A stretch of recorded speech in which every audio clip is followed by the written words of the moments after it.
I'm here to do a review, and I'm not alone. I have a friend here. It's Parejeda, Danielle. Hi, Danielle. Hello. Thanks for having me. Yeah, I think this is gonna be great. I have enjoyed WandaVision so much. How about you? I've been really loving it, so I'm excited to talk about it because it's just really fun. Cool. Well, the first thing I thought we could do to make sure everyone understands. If you haven't seen the show by now, Uh, we're gonna spoil it, right? yes, there's definitely going to be some spoilers, so make sure you've watched it. Well, let's talk then about just the show in general and the characters. So, in romantic comedies, they have this thing called the meet cute. It's where the main characters meet for the first time, and it's very cute.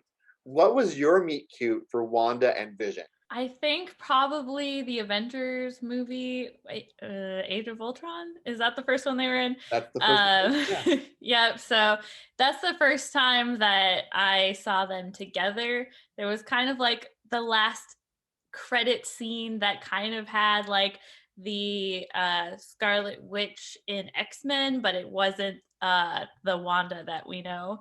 But that's pretty much like my meet cute is Age of Ultron. Cool. Well, mine is a little farther back in time, and it was an Avengers comic book. So they were X-Men because they were mutants, Mhm. but they ended up being used in the Avengers comic books more. So I have a few West Coast Avengers because they, at one point in the comic book world, the Avengers got so big they needed two teams on two coasts.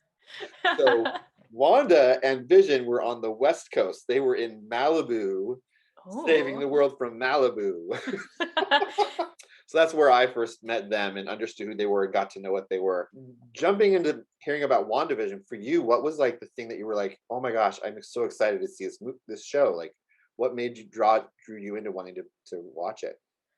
I'll be honest. I originally, when I heard WandaVision, I was like, they were like the characters I didn't like the most from the Avengers movies. Uh oh.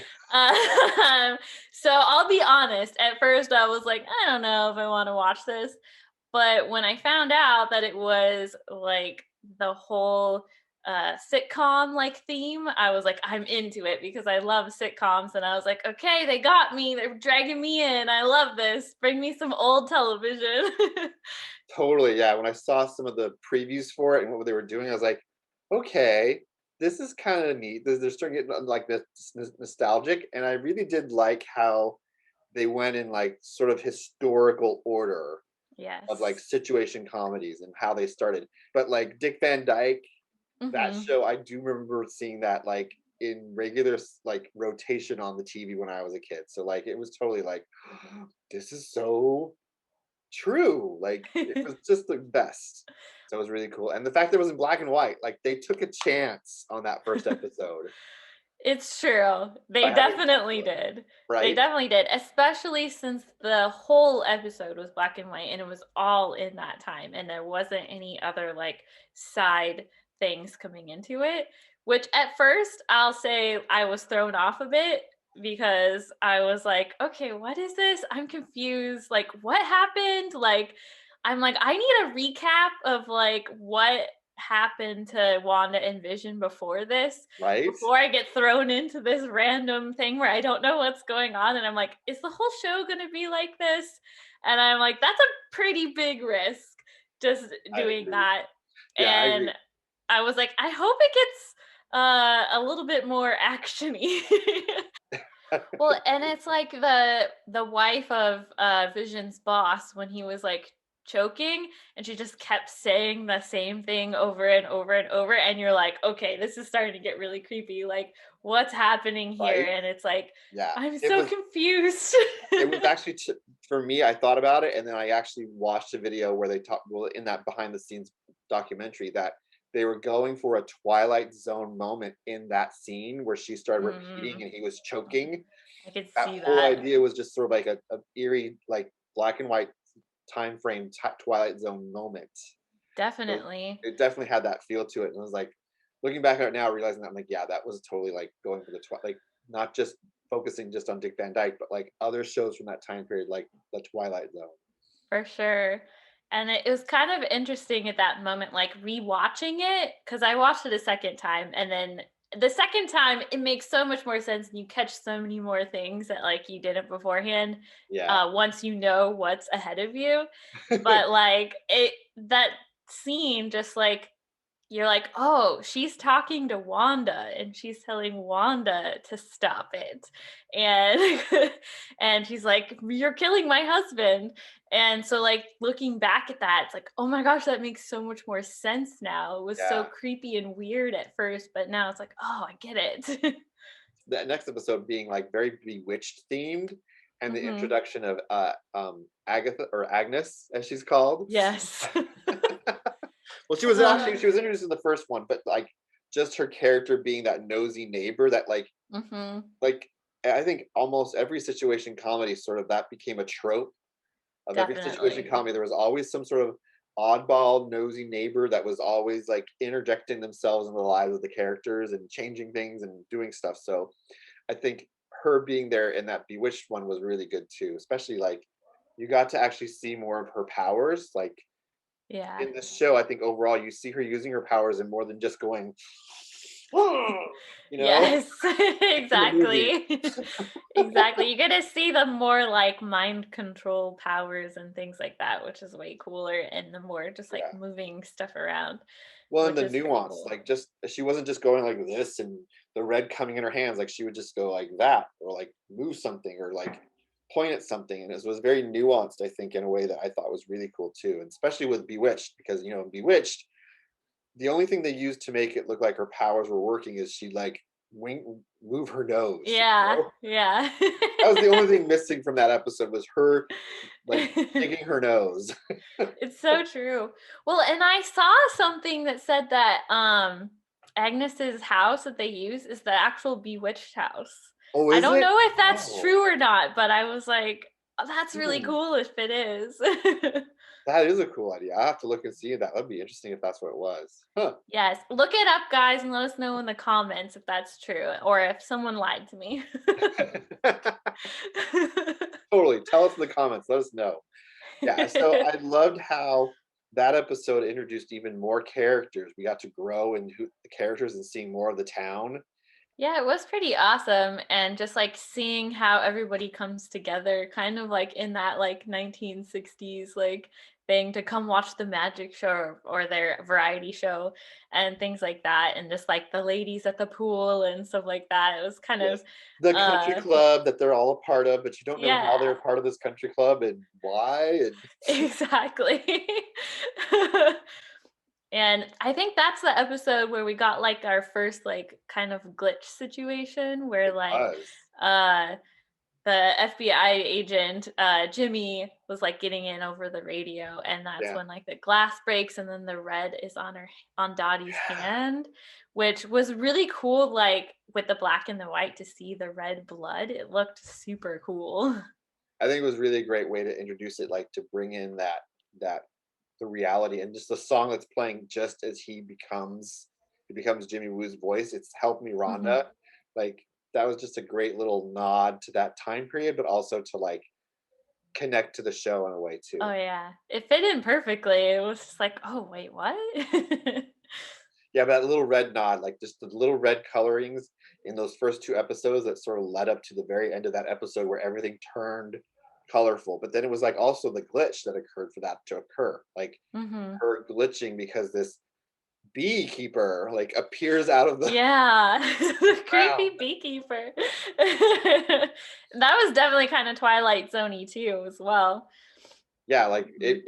and it was just one of those other things that led to so many questions. Like all the questions about what was occurring was just Yes. so and yeah, and of course the overall just the idea of having it be really episodic, like not dumping all 9 episodes at once onto Disney Plus so everyone could watch it at once. It like really drew us back into that old way of like an episode comes out, you have to wait till the next week to see what happens next. Like what happened? What happened to the helicopter? What happened to the beekeeper? What happened now that everything's in color?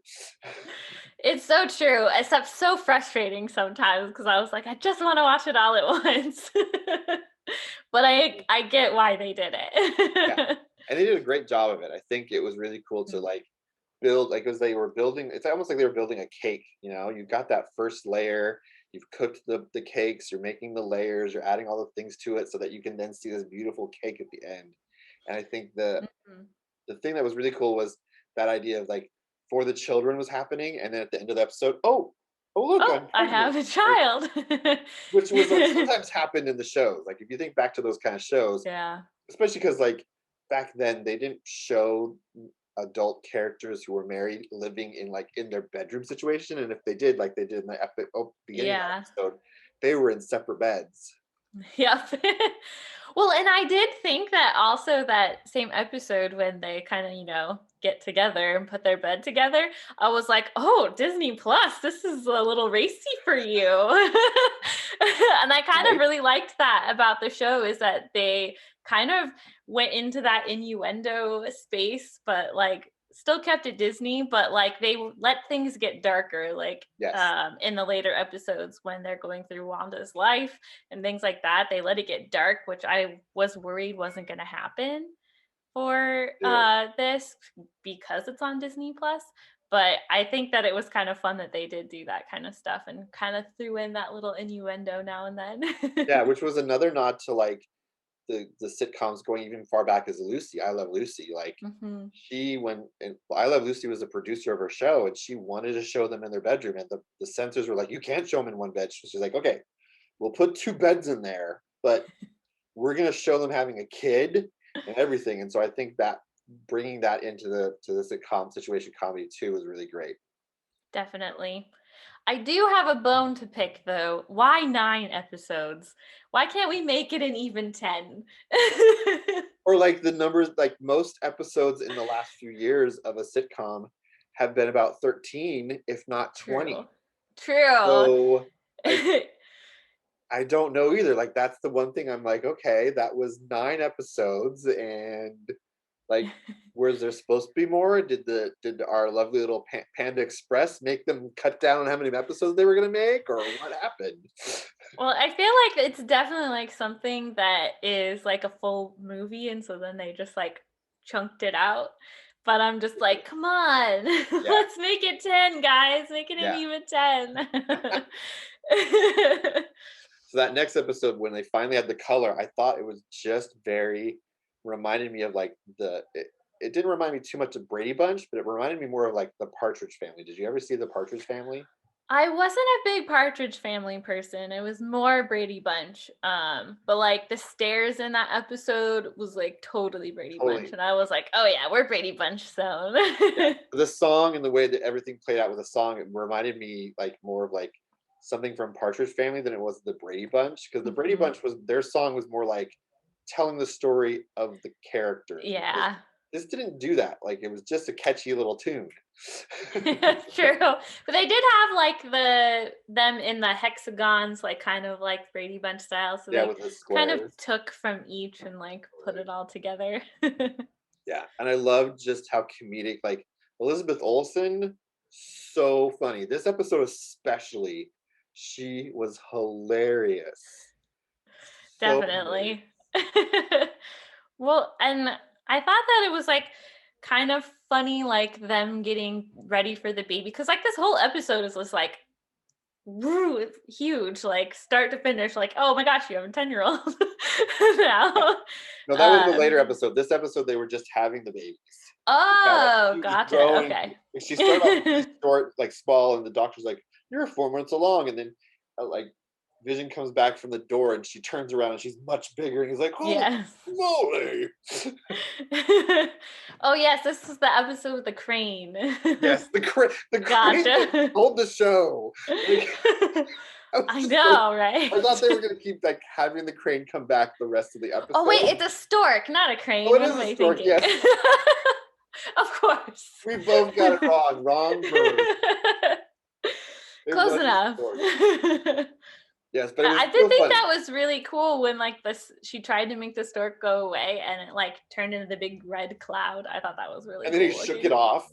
Like, what is going on? And then like just how like it was very much that idea of like sitcoms where sometimes like, there's a situation going on, but there's something going on behind the character that the other character's Hmm. trying to keep them from seeing. It's sort of like those the trope of the character going out with two people on the same night kind of trope. Yeah. How do I do it? What's gonna happen? Like, she was trying to like distract when she was Geraldine, just like that was funny. And speaking of Geraldine, just Yes. I thought it was interesting how they did a lot of like theming around not just her, but like the way women are portrayed in situation comedies each like time period, like going through Definitely. it. Like if you go back to the first one, the boss's wife, she's sort of like, oh, I'll go help in the kitchen because that's where I should be. Like, Yeah, very much that exactly. theme of women and what they were like sort of pigeonholed into in those movies or those TV shows. And I loved how like they played on it, but then they also sort of were like, yeah, like when the You're doctor like, calls but her, we're "You're-" really in charge.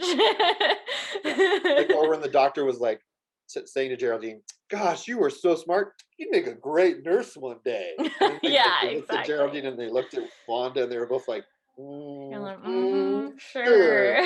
sure. Yeah, it's so true.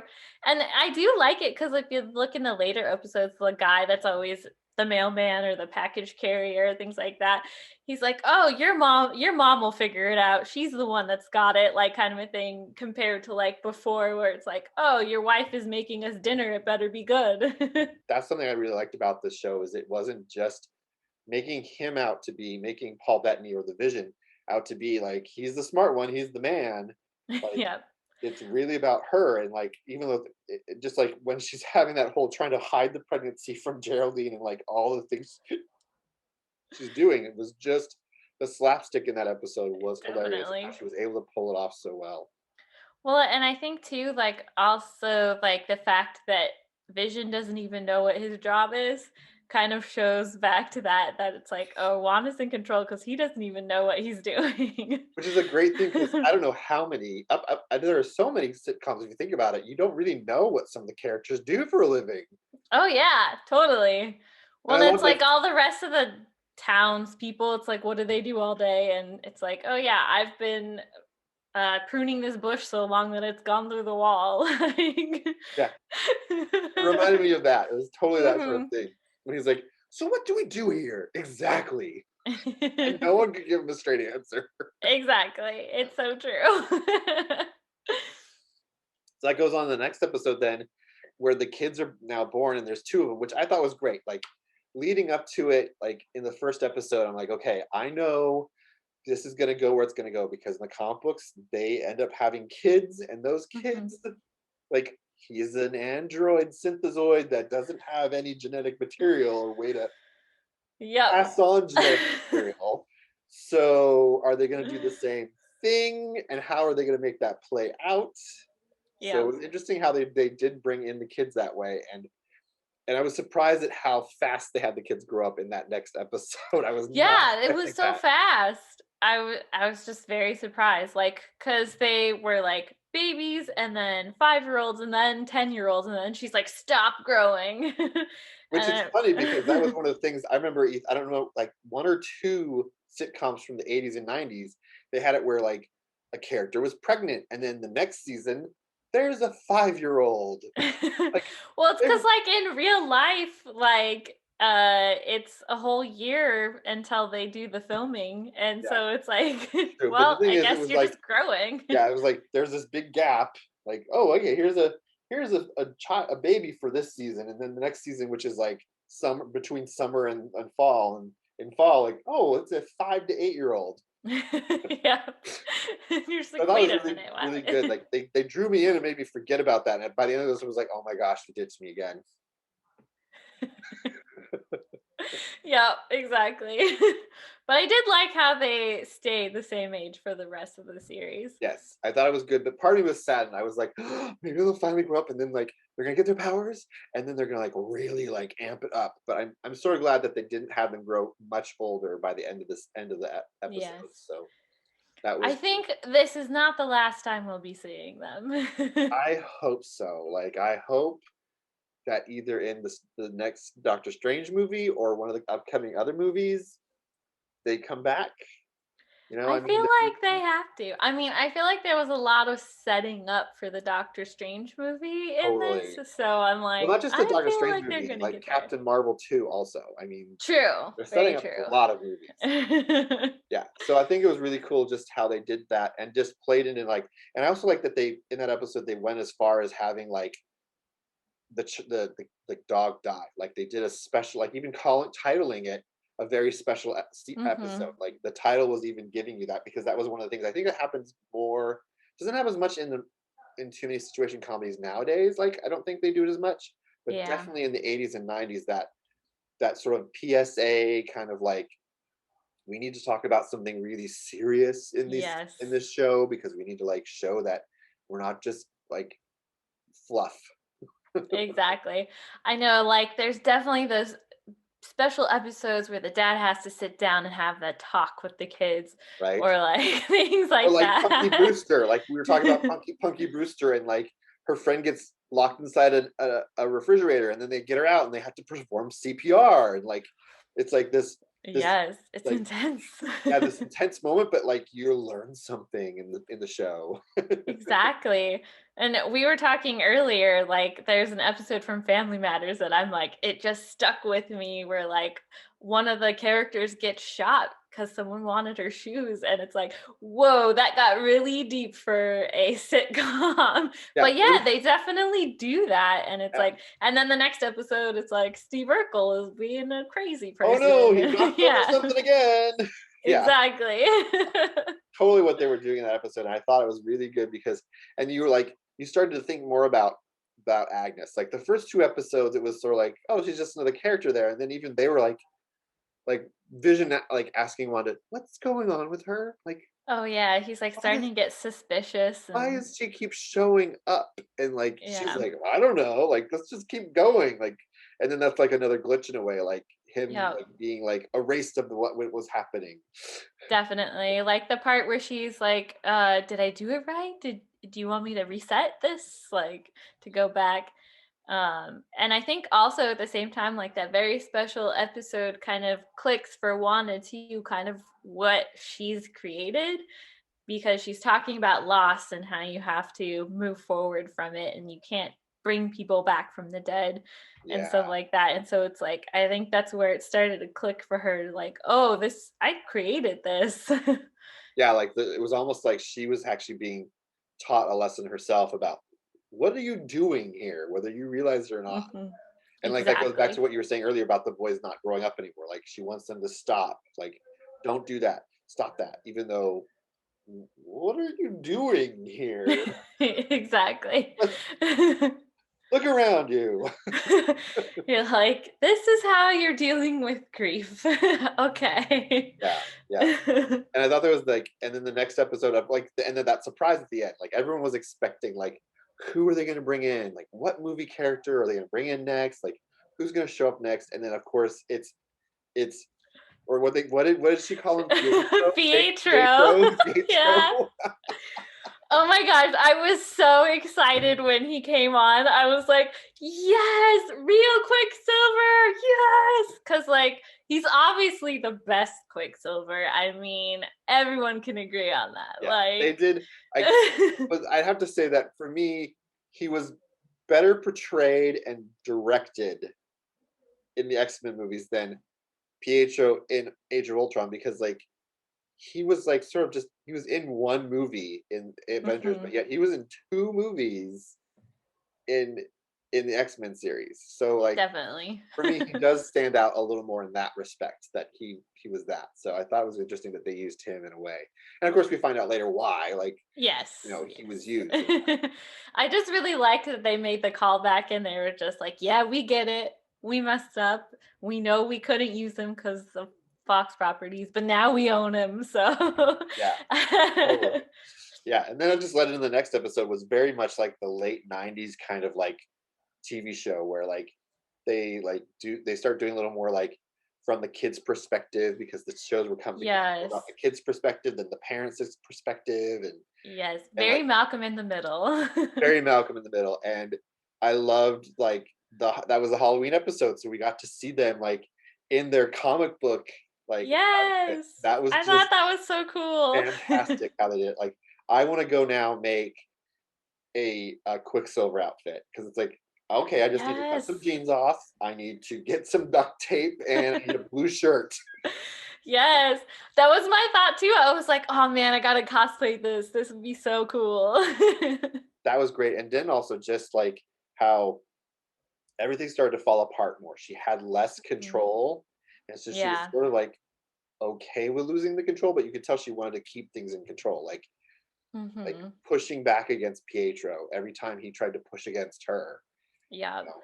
And that was kind of the times when like people started to like jump out from under her spell, like without someone else doing it. So like they would ask her a question, be like, "Did I do it right?" kind of thing, or "Is this what Yeah. you want?" And I thought that was really interesting. It was like little bits of being like, "Oh, she's losing control," and yet they're still under her power, but she's like losing her grasp on the town. And she's also letting it occur. Like she's not like getting upset with them. And like when the neighbor he's like dressed as Frankenstein, and he goes, "Oh, but was he supposed to be here? Do you need me to go get him?" And Yeah, she didn't exactly. like push on him to change back. She's like, "No, it's fine. Like just let it go." Like letting it go and letting him Hmm. like not worry. But she was also in a way like letting it kind of get to her. But I think it was interesting. Just and then that had that creepiness like we saw with Vision. He just kept walking and walking and walking. And Yes. the further away he got from her, the worse it looked. I Like know, that was the worse so it looked. creepy. And like just like the lady who was like putting up the Halloween decoration and putting it back, and then the guy was like picking up the thing and putting it back, and no one's responding to him, and it's just Yeah, like, yeah. oh my gosh, these poor people, like how long have they been doing that? And I think that that was interesting too, in that the fact that they finally broken away that fourth wall by having him go out of the hex dome and how Mm-hmm. that affected everything and then Yeah. led to like just more things being done. And then of course that next episode you really don't see him as much. It's really just about her, and it goes in that early 2000s way of doing things where it's like you have that interview-esque thing that comes from mock. Yeah.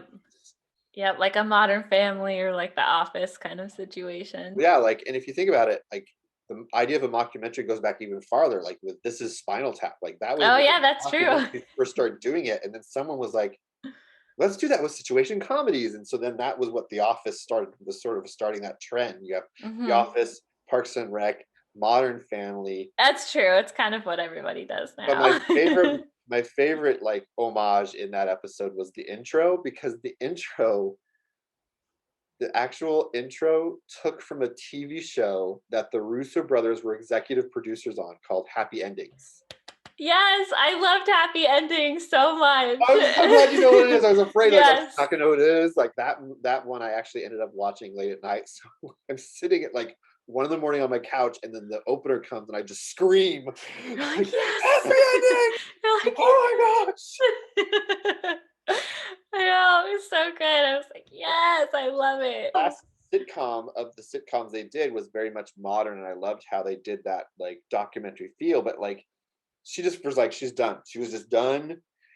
She didn't care. Yep. She like opened the door for Agnes, like Yep. performed magic in front of her, and like the kids were like concerned for her because like things were like I loved how especially how like their game console just kept changing and changing, and then it became Uno cards. Yeah, I like that. And they were just like, what do we do Yeah, what do we? How do we? now? Why are we playing this?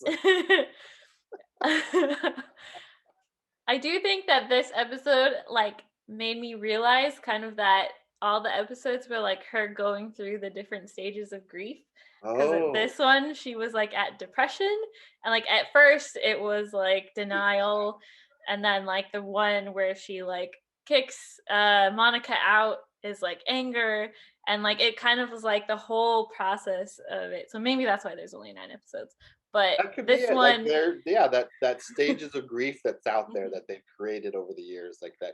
Yeah, and trying to do that. That's a good point. I think that's a really good yeah. point. They did I that. didn't realize it until this episode where she's like super depressed, and I was like, wait a minute, they're going through the stages of grief.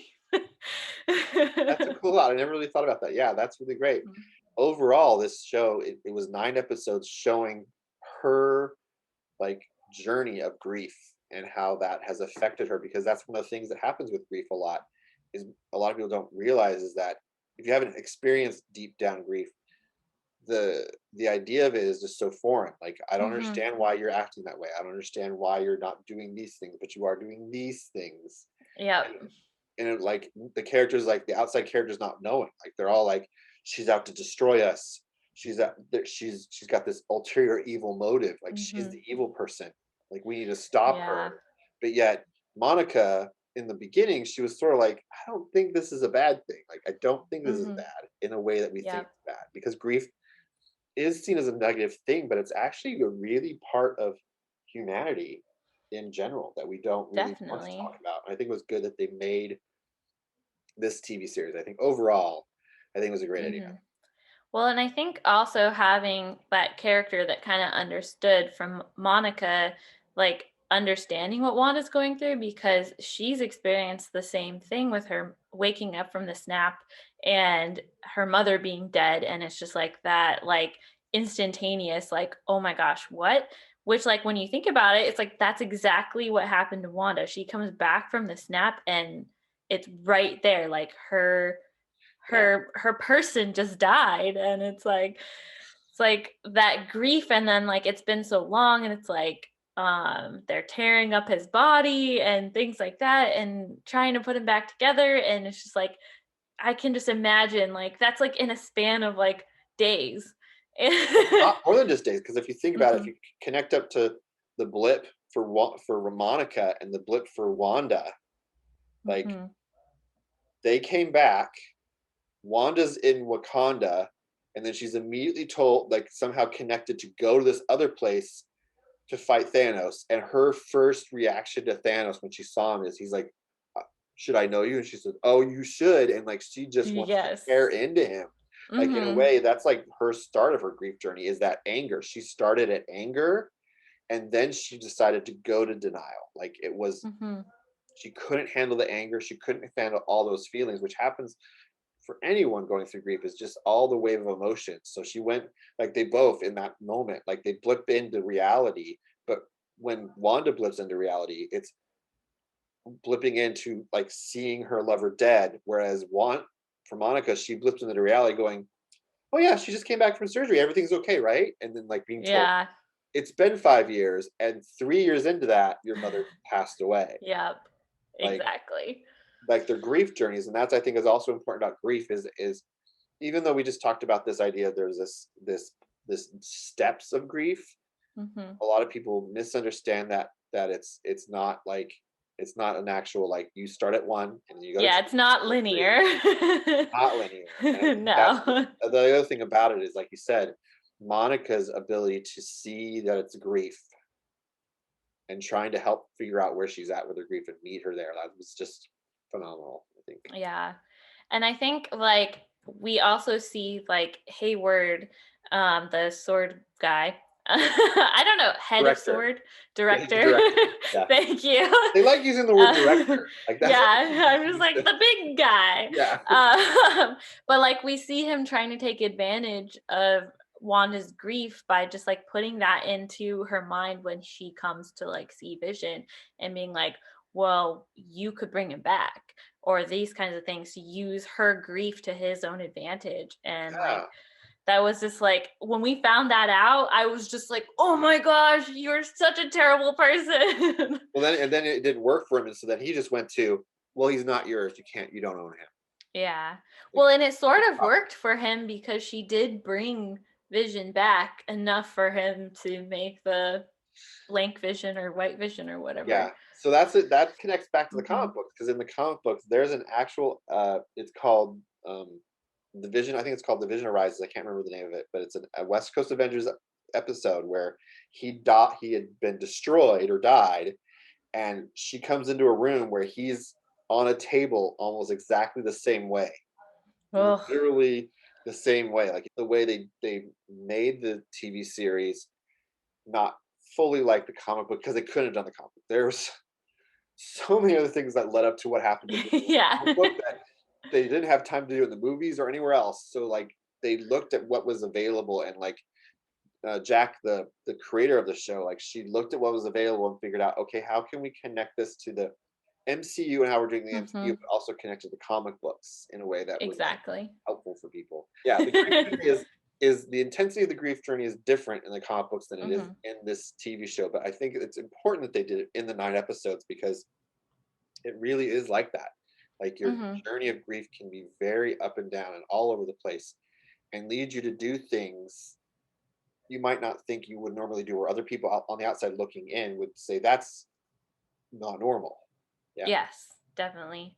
Well, and I think like I like how they did it because I haven't read the comics, but I was watching a lot of stuff how it related a lot to the House of M comics and just like how much they brought in and made it part of it. And I thought that that was really cool that they still gave those references back to those comics and things, even though it's not exactly it.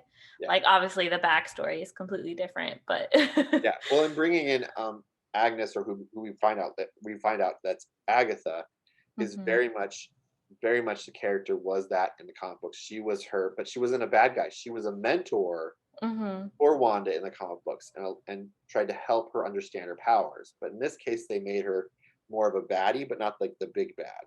Yeah. So They sort of did a little bit of that where they like taught her how to do the protection spell, but like it was just barely touched yeah, upon. just barely touched upon. Well, But I and think in the comics, doesn't Agatha like isn't she the one that makes Wanda pregnant with her kids? No. no, it's Okay, I'd take another hour to explain. never mind, never mind. I'll just say if you did you hear a lot of people talking about someone called Mephisto? Yes. It involves Okay, the that guy. devil guy. Yeah. It's really wacky. Yeah. Let's just say the kids at one point become someone's hands. Oh gosh, okay. It's pretty gross. I was Weird. very glad we didn't have them become someone's hands. Because they leave it at that. You can Yes. look it up and see Yes. it. It's pretty weird. It's comic books. It gets weirder in comic books. If you think Yes. movies and TV shows are weird, comic books, weird stuff. But it's a very different thing. But Agatha was originally a character from the Fantastic Four. So Oh, I that's didn't why know a lot of that. people were speculating about the Fantastic Four because of Agatha's connection to the Fantastic Four. But Oh man. that didn't come into the show at all. Yes. But her grief journey is like, I think, the biggest, most important part of this whole show. Like I in the beginning, we agree. thought it was like, oh, it's a love story. These two are coming back together and it's going to be wonderful. And then it's like, oh, what could have been wonderful. It's that Yep. could have. I think that happens for a lot of people with grief too, is that could have. What could have Mhm. happened, what didn't happen, what would have been great to have happen. I think that's really important for it too. It's true cuz for her like just like her time with Vision is just starting out and she missed all of the like things that you get from having a relationship with someone, and so I can definitely see that as being her grief cycle for sure. Totally. So then, of course, there's all these other things going on around it. Let's talk about the other characters, the, Oh yes. the world outside of Westview. And I loved how they brought it in. The first, like, we don't realize it at that first mention when we see that first end of that first episode, and Yes. the TV's turned off, and the person puts the pen and closes the Hmm. book. We're like, oh, it's just some random person's hands. Nope, it's Darcy from the Thor I movie. know. I was so excited. I love her so much, and I'm so glad that she was able to come back. And I was just like, yes, And I because love the she's fact just like that fun comic relief, and I love totally, it. and I love the fact that it wasn't just that they brought her back; they actually like gave her her own like career. Like she wasn't just Yeah. because if you think about the Thor movies, she was just a third wheel on all Yep. the adventures. She was an Hmm. intern who was originally a poli-sci major. Yeah. And for her I to actually know. say, "Oh, I'm an astrophysicist," like You're like, oh dang. And it's just like kind of cool to see like what her experiences did for her like journey too. Cause I'm sure she wouldn't have become an astrophysicist if it wasn't for her journey in the Thor movies. if not for working with Jane Foster and the Doctor, she would have not have found herself in that situation. And I love Exactly. the fact that when we first see her in that car in that truck, she like she's she's connecting dots before they even get to the site. Like with the other people, she's like, "What do you do? And what do you do? Oh, we're doing this. Okay. She's like, we know. I know what's gonna happen next. And like she like literally like all the other people get off. Like that was the funniest thing I when I watched it a second and third time. When they all get out of the truck, all the other people like are greeted by someone and follow someone else. She just gets out and starts walking. Like, Yeah, she just okay, knows where she's going. where's the main where's the main tent? I'm just going there. Oh, you're helping me. Okay, let's go inside and let's do this. Exactly. I love it. I know. And I love it, like, even in that episode where she's like, can someone give me a cup of coffee? Like, where's my coffee?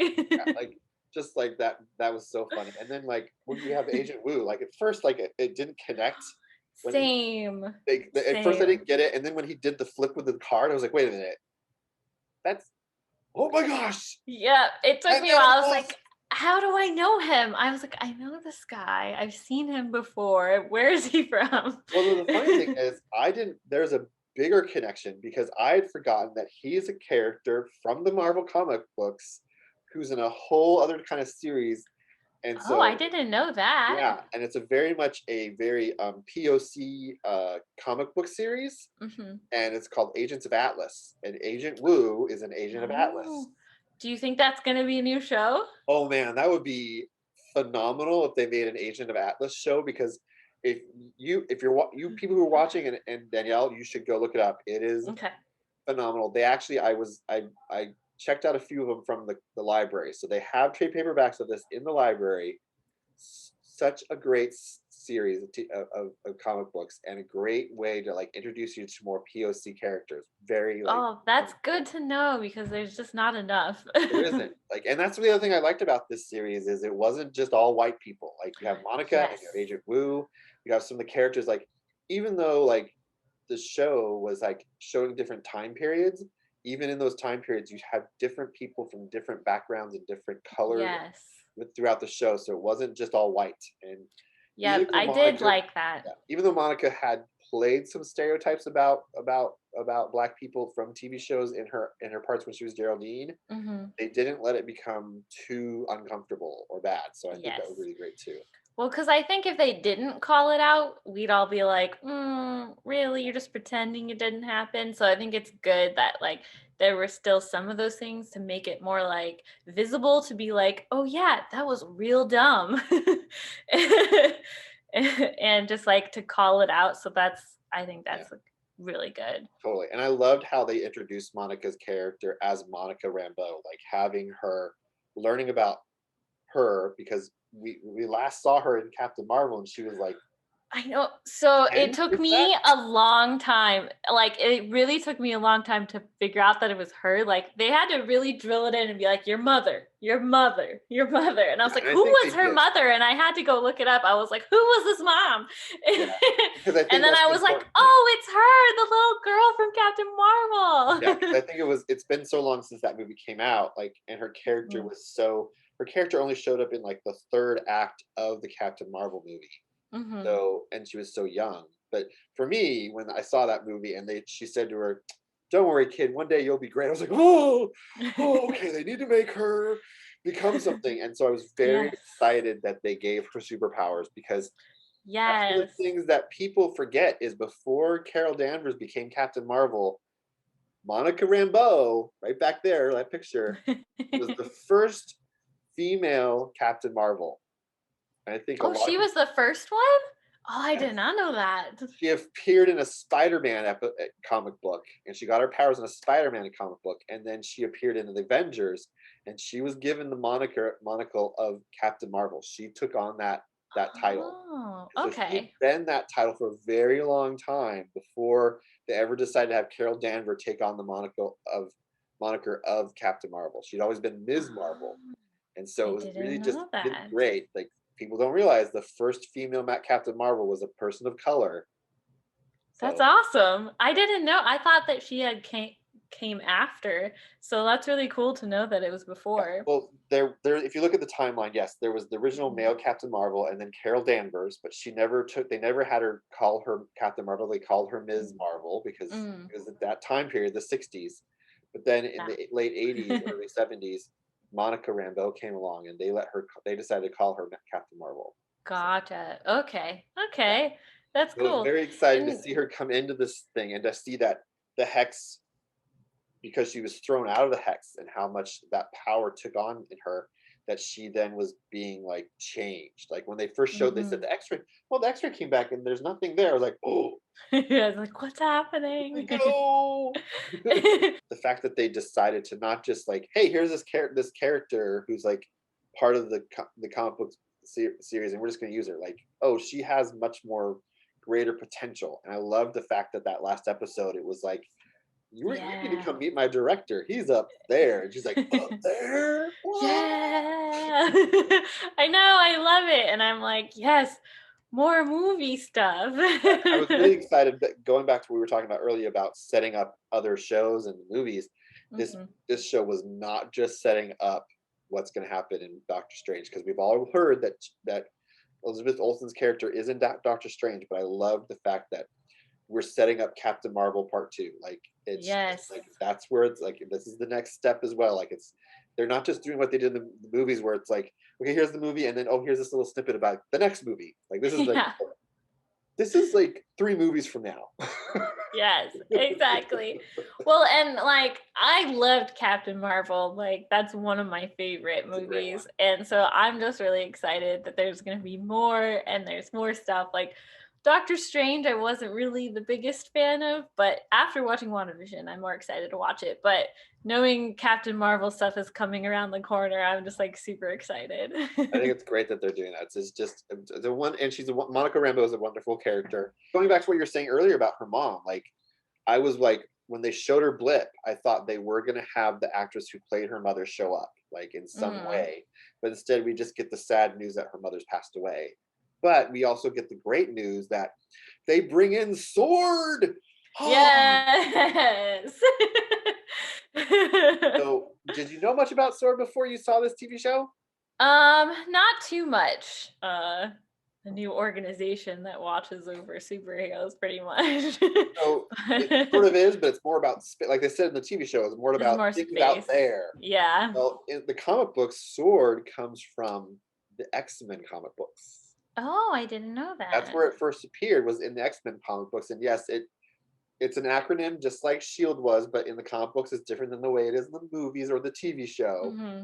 But it's that idea of like Sword was set up to, like, Shield was shielding the Earth, then Sword protects in a way, like the idea that the Sword's out there protecting, and literally when they have the Sword base show up in the comic books, it's literally looks like a giant sword pointing out to space in the comic books. So I'm looking forward to seeing how they do that in the TV shows or the movies. It's just a great organization. So I love that they decided to bring in, because Shield is officially gone in the Marvel Cinematic Universe. So they've Hmm. got this other organization they can bring in to fit that same sort of category that the Shield did in a way. And I think that's great that they incorporated that, and it's going to be so phenomenal when they bring it in, because I'm sure they're going to bring it in, of course, in Captain Marvel too, but maybe they'll bring it in some of the other movies as well. But yeah, Catherine Hahn as an She actress, was great. She's great. great for that. She was great for this part. Like Yes. it was like, I think I watched in that documentary that I watched today. They actually, the creator said, well, we wanted to try and get Catherine Hahn. We didn't know if we could, and then when she said yes, we were very excited. But they themselves wanted her for the role. Well, she just did a fabulous job. Like she was so good at it, and like she was perfect at doing that like perfect trope where she's just like, "Ah, how's it going, neighbor?" and pulling her along and like everything, and Yeah, she was great. but also in a way, like I loved how they when we find out who she is, like not only just the reveal of I'm the bad guy, like we had that whole like her own theme song, Hmm. fully reminiscent of the Munsters.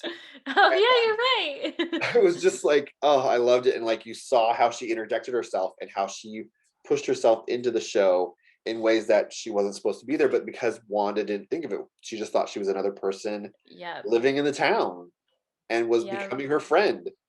And Well, and she did it so well, like it was very hidden. Like you would never have guessed that she was there, like working her behind the scenes.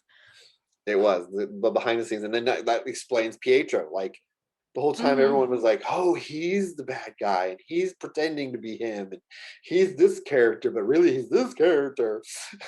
Yes. Well, like that was one of the things that I was like excited for, was like, okay, maybe like when it comes to the multiverse, they're gonna start bringing in like all the X-Men back, It but did too. then, but hopes are dashed, but whatever. Yeah. Well, in that documentary, they actually talked to the actor, and he literally doesn't bring up anything with the X-Men movies. Like when they interview him in the documentary, like he says absolutely nothing about the X-Men movies. So there can still be some connection, I'm thinking. Maybe. Yeah. I'm not going to deep dive. I'm not going to do any deep dives. Not doing the speculative stuff. We're staying away from that. As much speculation as I'm doing. Yes. But I will say that episode where Agatha brings Wanda through her whole past all the way up, I was bawling. I was crying so much. I was too, and I think that was an amazing. Some people were like, "Oh, this was a throwaway episode." It was not. Like, no. If you like, think about it, we get so much more about her. Yeah, like that's what really brought her character out so much more, and you learn more about like getting her powers, or sort of, but not really, kind of thing. And then just like the quote that Vision had about grief, like I wrote it down because it's so good. He's like, what is grief but not love persevering? And I just like, as soon as he said that, I was like, oh my gosh, you're so right. I was like, my heart is broken. Such a good moment. And like I've experienced a lot of grief. And so for me, that moment was just like I wanted to cry more after I had to stop the show because I had to take a moment. It was just like yeah. The writers, whichever writer came up with that statement for him to say, I know. They are the smartest person in the world. That's the most wisest thing I have ever heard. It was so poignant. Right?